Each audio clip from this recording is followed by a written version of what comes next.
ปกติด้วยวาจา หรือปกติด้วยศีลในเมื่อกายวาจาเป็นปกติเป็นศีล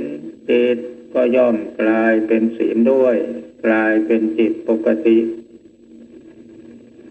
เพราะไม่คิดฆ่าเบียดเบียนข่มเหงรังแกอิจฉาพยาบาทใครต่อใครจิตก็อยู่ในสภาพปกติคือไม่คิดแส่ไปในทางที่จะทำบาปทำกรรม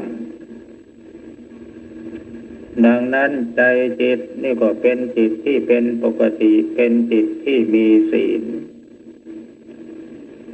พระพุทธเจ้าท่านเป็นผู้มีพระมหากรุณาธิคุณอันยิ่งใหญ่